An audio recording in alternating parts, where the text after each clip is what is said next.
Bismillahirrahmanirrahim. Assalamualaikum warahmatullahi wabarakatuh. Sebelumnya, perkenalkan nama saya Andreas Hari dari kelas Tekom C angkatan 2020. Video ini saya buat untuk memenuhi tugas eh, presentasi mata kuliah Analisis Desain Sistem Informasi. Oke. Adapun yang akan saya bahas pada video kali ini yaitu mengenai definisi dari analisis desain sistem informasi, tujuannya, teknik dalam analisis desain sistem informasi, serta manfaat dari analisis desain sistem informasi. Adapun tujuan subpokok pembahasan yaitu untuk memenuhi kebutuhan pemakai sistem dan memberikan gambaran yang jelas dan rancangan bangun yang lengkap kepada pemrogram komputer dan ahli teknik yang terlibat. Untuk pendahuluan, analisis diartikan suatu kegiatan dalam mempelajari serta mengevaluasi suatu bentuk permasalahan atau kasus yang terjadi. Adapun desain adalah suatu kegiatan membuat perancangan teknis berdasarkan evaluasi yang telah dilakukan pada kegiatan analisis. Dan pengertian analisis desain sistem informasi.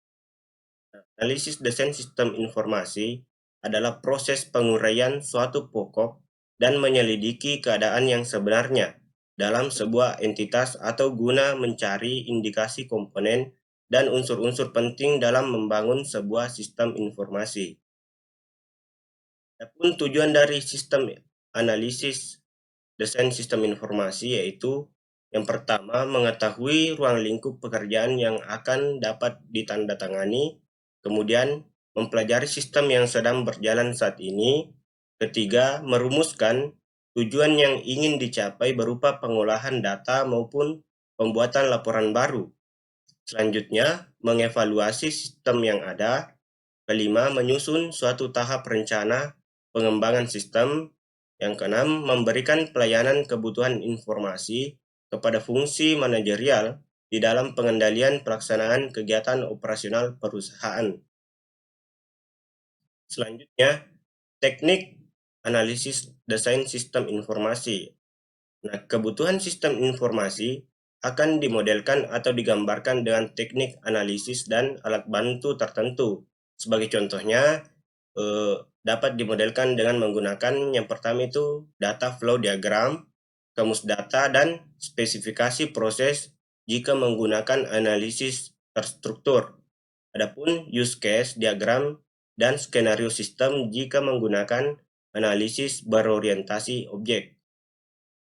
Adapun manfaat-manfaat dari analisis desain sistem informasi yaitu yang pertama, menggunakan sistem informasi untuk mengolah transaksi-transaksi atau mengurangi biaya.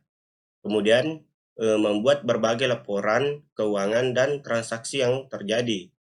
Ketiga, perusahaan menggunakan sistem informasi untuk mempertahankan persediaan pada tingkat paling rendah agar konsisten dengan jenis barang yang tersedia. Kumpulannya, analisis desain sistem informasi mempunyai tahapan yang dapat dilakukan bagi sebuah perusahaan sistem informasi, yakni mengidentifikasi masalah, memahami kerja dari sistem yang ada, menganalisis masalah, serta membuat laporan hasil analisis. Mungkin cukup sekian yang dapat saya jelaskan mengenai analisis desain sistem informasi. Dan kurangnya mohon dimaafkan. Billahi fi sabilil haq fastabiqul khairat. Wassalamualaikum warahmatullahi wabarakatuh.